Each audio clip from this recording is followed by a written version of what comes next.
Welcome to episode 7 of Latitude's podcast series. Today, we have Jim Puplava, the president of Financial Sense Wealth Management, interviewing Latitude's managing director, Christopher Willis. Today's discussion focuses on the increasing number of Americans seeking refuge abroad in Europe and the Caribbean through dual citizenship options as we live in an increasingly globalized world. Enjoy. We certainly live in a global world. Globalization has affected manufacturing, but it's also affecting how we live. Some people are living overseas. We're talking about dual citizenships. Let's find out the benefits of doing that. Joining us on the program is Christopher Willis. He's with Latitude. And Chris, we had you on a while back, and we're seeing more and more Americans now are opting for dual citizenship, or let's say they're living overseas. I have a client that's living in Costa Rica. It's cheaper. So let's talk about the benefits of dual citizenship and why a person would want to consider it. Thanks, Jim. Yeah, and you're absolutely right. We've had an enormous surge of interest from Americans who are looking, not just at an alternative citizenship, but also residency as well. And people are starting to realize that it's becoming a necessary part of their overall planning, both for family and financial. And, one of the things that the pandemic has shown is that many people weren't prepared, for such an eventuality. And so, when the travel restrictions came in, for example, Americans really felt that their wings were well and truly clipped. You couldn't travel, and so, when you couldn't have access to Canada, to Europe, to Asia, it really gave a big wake-up call. And, Americans don't like being told that they can't do something, right? So when they realized they can't do it, they had to find a different alternative.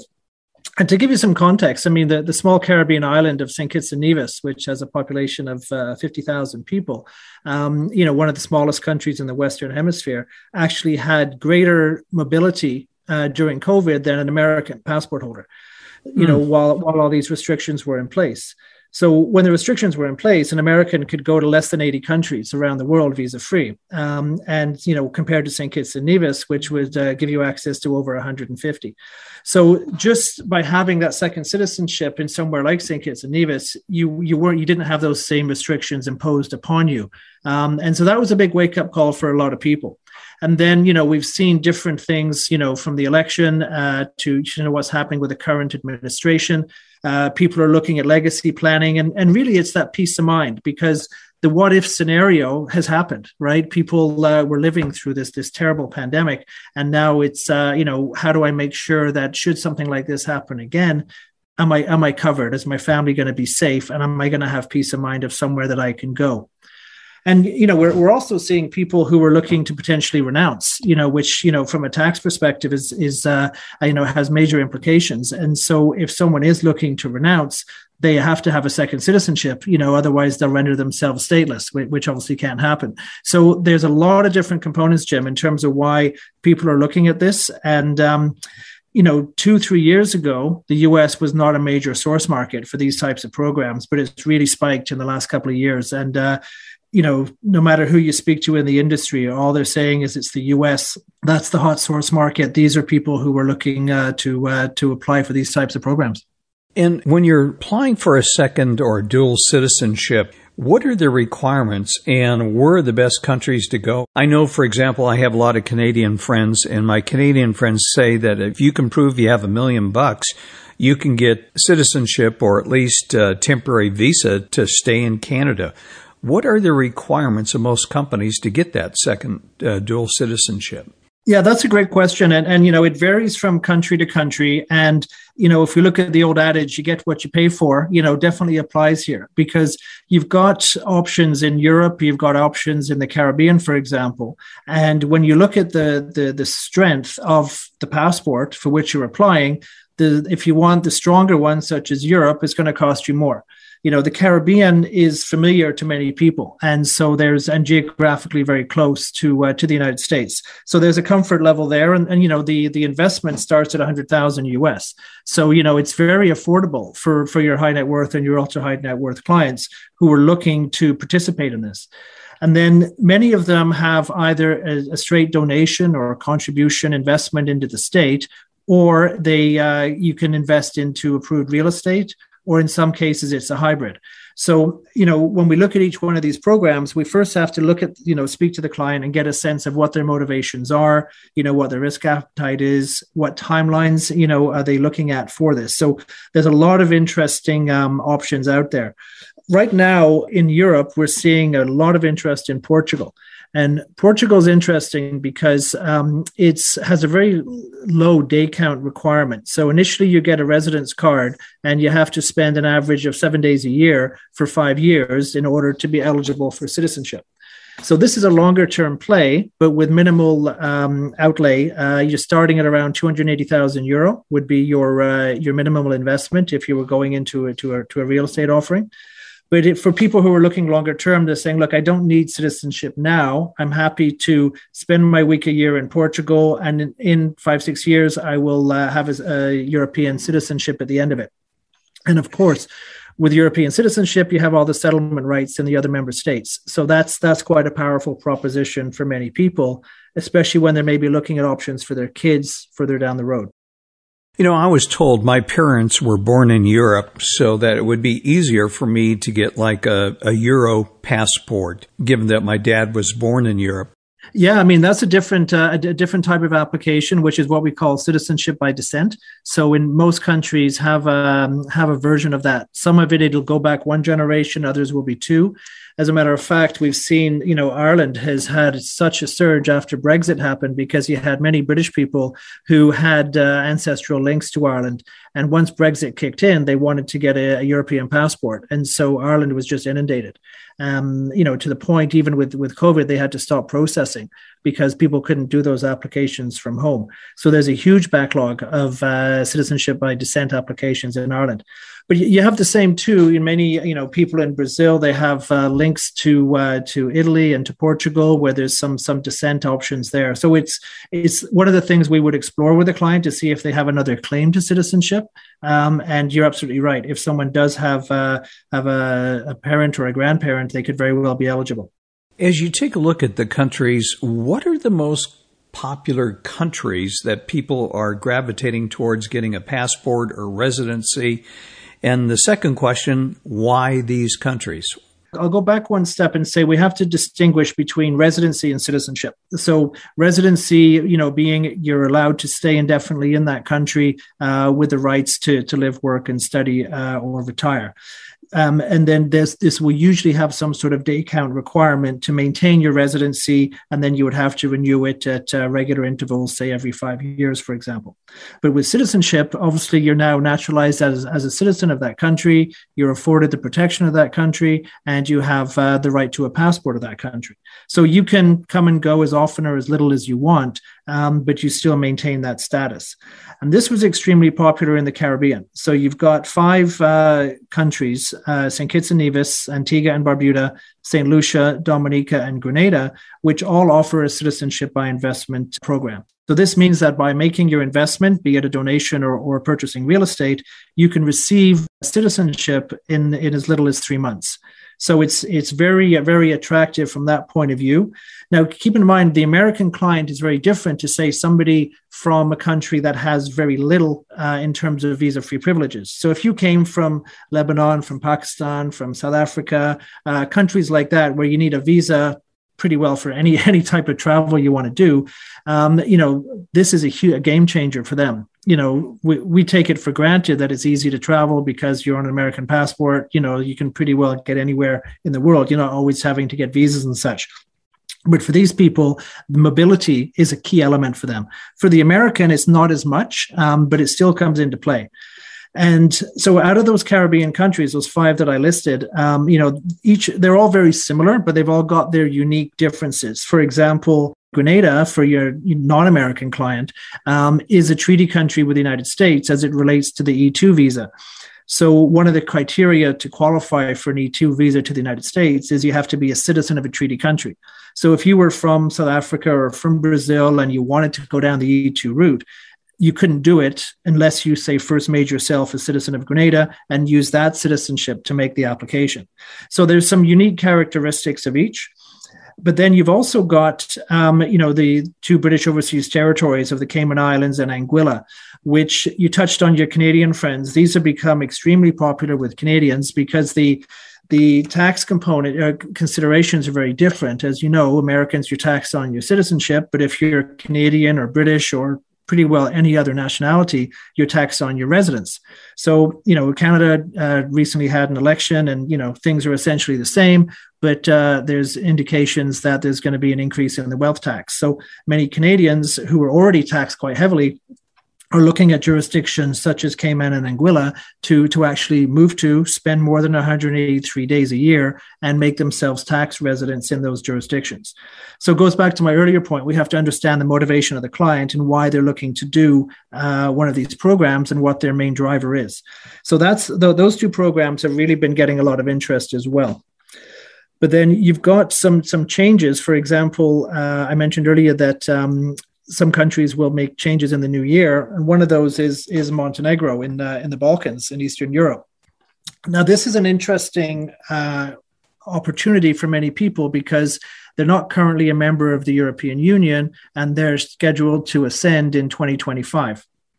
So someone could look at this as, again, a long-term bet, saying, okay, let's apply there while the cost to invest is relatively low, knowing that in, say, 5 years' time, I will have citizenship of an European Union member state. So that's attractive, again, for some people who maybe don't want to go the Portugal route of doing the day count and such like, because it's a direct pathway to citizenship. So then you've got other options in Portugal that I spoke about earlier. They're putting in some changes for residential real estate. As of January, places like the Algarve, Lisbon, and Porto won't be admissible regions for that program. So, but if that's the case, you can look at some commercial real estate, which is not affected by that. So there's a lot of different changes that we're very on top of, and we have to guide the clients with so they understand what the best solution is and identifying any potential problems that could come up. Are you seeing a lot of Americans considering this now, given, some of the things that we've seen in this country, whether it's constitutional rights, mandates, the governments have been doing some things that are almost in many ways totalitarian in the way they approach something. Are you seeing more Americans respond to that by saying, you know what, I need to find a safe place to live? Oh, absolutely. And that's where, the Caribbean is attractive to many because it's geographically very close. And if, unfortunately in the US, it's a very divisive country when it comes to politics. And there's going to be, half the country is happy, the other half isn't happy. And even if the happy half isn't completely happy, if we look at what's happening now, the way things are being run and people are getting disillusioned. So whether it's political, whether it's social, whether it's economic, there's always push factors why people are looking at this, because it's always better to have more options in life. The more you have, the more choice you have, the better decisions you can make. And as I mentioned before, the legacy component, it's not mainly just for me, but what am I setting up for my kids in the future and for my grandkids? So this is coming, we speak to a lot of family offices and wealth managers, and these are the types of conversations that they're having with their clients, because they're finding that, it's becoming such a key component, one that was maybe not considered before, but is now becoming that essential tool in the toolbox. And that's a lot of the conversations that we're having.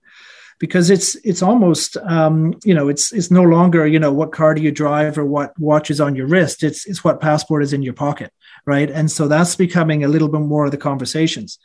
And a lot of it too, Jim, is, it's the smart money that's doing this right now. So it's the people who are industry leaders. We're looking, we speak with celebrities, we speak with high profile people that have influence, and they're looking at this now, and they're not looking at, these are people who look 20 years ahead. They're not looking at what's the next 18 months looking like. These are people who look long term, and they're identifying this as a key part of their strategy and their planning. And these people that you're talking to of influence that are thinking longer term, are there particular areas they're gravitating towards?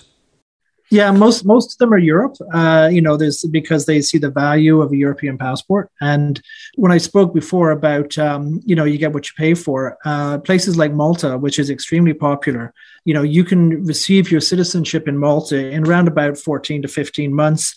cost you in the region of about €1 million, give or take, depending on the family size and different considerations. But if you look at the Caribbean, which will take you 3 or 4 months and cost you a few $100,000, you're not paying as much, but the strength of the passport is not as strong as what you would have in Europe. But then you've got other programs. Portugal, we spoke about, it's a 5-year journey. Montenegro, you could get it quicker, but it's not a full EU member state. So there's all these different considerations. And then a client can decide, okay, the most important thing for me is time, or its strength of the passport, or its price. There's all these different things to look at. And then we can whittle it down and say, okay, this is the best solution for you based on your wish list. What about Switzerland? Well, Switzerland's interesting because they don't have and it's a little bit like Austria, they don't have a defined program. The different cantons in Switzerland will have different requirements, and you essentially have to negotiate at different levels of government, starting with a canton and then moving up to the federal level to be approved. And, you essentially have to negotiate what your annual tax contribution will be. So it's a very bespoke application for Switzerland, and it does require a fair bit of involvement and representation on the ground. And that's not going to be for the mainstream. That would be for sort of a very unique client, who has the right profile and is willing to go through that process. So a lot of the programs that we talk about are predictable and accessible, and so many people prefer having that certainty around it, if you like. And let's talk about the tax implications, because the U.S. is one of the few countries around the world that tax global income.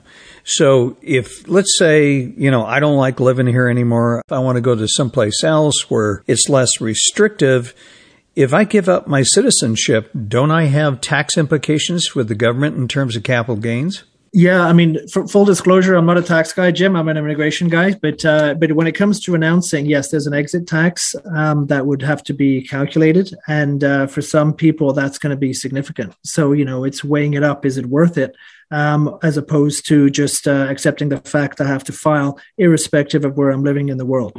Because it used to be that, let's say you had an American who'd lived offshore for the last 20 years, they don't have any real ties or connections to the United States. So for them to announce it wasn't as big of a deal. But we're having people talk to us now who are saying, look, I'm still US based, but I'm really getting fed up with things. So I want to announce. But it's a big process. And there's also an emotional factor to it as well. I mean, Americans are extremely patriotic and proud of their country. And so to actually sever that tie does have a huge emotional component to it, which I don't think everybody, people can really appreciate until you start going down that route. But we're seeing, and the numbers are low. I mean, my understanding is between 8,000 and 10,000 people a year do this. So it's very low when you look at a percentage of the general population. But it's getting more of a trend. You're seeing a lot of these sovereign bodies that are saying, time to leave the US and set up somewhere else. But to my earlier point, if you want to do it, you've got to have a second citizenship, because you can't renounce unless you have access to another jurisdiction. I looked into offshore trusts for myself and for clients in the 00 decade. And the tax attorneys I talked to, the tax accountant said, you do an offshore trust, it's almost like guaranteeing you're going to get audited every year by the IRS. Yeah, I mean, it's, as I said, although I'm not a tax person, it's having a structure in place where you're maybe minimizing your tax burden in the United States. So you still have to file. But if you're spending, let's say, over 183 days, you've got a big enough footprint in this other jurisdiction, there may be some ways to minimize your tax burden because you're generating offshore. But again, that's not my specialty. So I'll probably divert back to you and to your colleagues who can advise your clients on that. So given what you've seen over the last 2 years, and certainly I think citizens anywhere around the world have never seen what we've seen in the last 2 years with shutdowns, vaccinations, the pandemic itself, has that generated more interest in going overseas? Oh, 100%. Like I was saying, it's having more options, which is the key thing, right? And that's what people are realizing, that, they weren't prepared. None of us were prepared for the pandemic to be as significant as it was. But what it made people realize is they need to have a plan B, and that's that was a big takeaway for many people. And when they realize now that there are opportunities to do this, they're studying this more and more. And so whether it's through descent, as the example you gave earlier, or if they have no other claims to citizenship, they can use one of these investment programs to qualify. And then it comes down to what's the strength of the passport, what timeline do you need, how much do you want to invest? All those considerations then come into play to determine what's going to be the best jurisdiction for you. And we actually have people who make multiple applications. They may say, look, I want a quick fix, so I'm going to get something in the Caribbean, but I also like Portugal and the long-term hedge to get my my European citizenship, so I'm going to do that as well. So we're seeing more and more of that as well, where people are starting to do multiple applications to cover as many bases as possible. In of the European countries, are you saying basically Portugal looks the best? It's been one of the most popular, and each one has their own merits. I mean, Malta is extremely popular as well, but it's a little bit more restricted in terms of the numbers. So they'll have set quotas per year that they will accept. Because it's a direct application to citizenship, their process is you have to first become a resident and be a resident for 12 months before you're eligible to apply for citizenship. This is why it takes about 14 to 16 months to come through. But then you're given citizenship, for full EU citizenship to an EU member state and all the privileges that go with it. So you could then technically go and live and work in Spain, in France, in Germany. And again, you've got all the settlement rights and privileges of a European member state citizen. But if someone says, look, I've got a connection to Portugal. We see a lot of Brazilians, for example, because of the common language, we're looking at Portugal as being a logical next step. But then you've also got, a lot of Americans love their golf and they're quite happy with the gated communities and the golf courses and the lifestyle that Portugal offers. So that's one of the reasons why it's been extremely popular. We do see interest in places like the United Kingdom and Ireland, where, people are looking at just, again, having that residency. There's a lot of sort of connections already between the United States and Ireland. So people like to sort of revisit their heritage and their ancestry, and perhaps they prefer to make an investment in Ireland and have residency there than, let's say, someone in Portugal. However, the pathway to get citizenship in Ireland is much more convoluted than doing Portugal, which is why many people tend to gravitate towards the Portuguese program. I know that if you are a U.S. citizen and let's say, I don't know, you're working for an oil company and they station you overseas, depending on what country, the U.S. government gives you an offset on taxes. I think it's close to $100,000. Does it make any difference in terms of what country you go to? In other words, let's say you establish residency in Portugal or some other state. Do they tax your income as well as the U.S.? It depends on how many days you spend there. So in most cases, it's if you're doing more than 183 days, they will classify you as a tax resident, which is the rule that's usually applied everywhere else apart from the United States. So, let's say the example of the United Kingdom, if you spend, or Canada, for example, you spend 183 days, you trigger yourself as a tax resident, and then you're taxed on your income generated within that jurisdiction. So whereas the US may tax you on your global, you would only be taxed typically on the income that you generate from that other jurisdiction. Now, of course, each one is different. Portugal has the attractive non-habitual tax regime, which is a 10-year exemption, which is attractive for many people. And again, this is where we would have to include conversations with tax specialists to make sure that that the client's best represented and understand what the tax implications could be. Because we also have, Jim, many clients who have multiple residences. So you may have someone who's an American, but also has a place in London, has a place in Dubai, has a place in Hong Kong, and a place in Buenos Aires, right? So they can manage their day count and sort of shuttle around between those different ones, always being conscious not to trigger themselves as a tax resident in one of those jurisdictions. So it goes back to the earlier comment is we've got to really make these bespoke based on each client's motivations and their circumstances. Yeah, because the worst thing you'd want to do, and especially with taxes going up here, is find yourself paying double taxes. Let me ask you this. Let's say that I want to get a passport. I want to establish residency. Let's just pick Portugal. Do I have to get the passport and all the paperwork and legal stuff before I go there, or can I go there and work on the process? Well, but Portugal's, because it's a residence for 5 years before you're eligible, it's not a direct pathway to citizenship. So you got to meet the residence requirements before. But if we looked at, say, Malta or the Caribbean, where you receive your citizenship very quickly, you don't have to make a physical visit. In some cases, like in Portugal, you have to go over at least once to do the biometrics. Okay, so that's one of their requirements. And again, each program will be slightly different, but the one of the reasons why the Caribbean is very popular is that you don't have to make an initial visit. You can get everything done and sorted remotely. And then you can have the privileges of that citizenship from the get-go. And again, because it is processed quite quickly. Because one of the things that we're also seeing is that if people are looking to invest, in property, we're saying to them, look, instead of buying, a condo in Miami Beach, why don't you buy something in the Caribbean, but you get the double benefit of also getting economic citizenship. So for those people who are looking at a real estate play, and that could be the same in Portugal, where it's been extremely popular because of the quality of real estate. And, I spoke about the golf lovers, but you've also got just the lifestyle that goes with living in Portugal, that they can say, okay, I do want to divest my investments and I want to buy some property outside, but I might as well do it where I can get the double benefit of a second residency or citizenship. Yeah, this is, I don't know if this relates to foreign residency, but yeah, I do know that, for example, if you go establish residency in Puerto Rico, you don't pay federal income taxes. Yeah, I've heard that. I mean, Puerto Rico is not a jurisdiction we deal with, so I can't comment from experience, but I have heard things of that nature. And that's obviously why, yourself and your listeners, exist, because you have that knowledge of how to maximize benefits in some jurisdictions. And finally, I guess, are there any other considerations we haven't discussed that we would have to consider before you let's say, apply for dual citizenship or residency?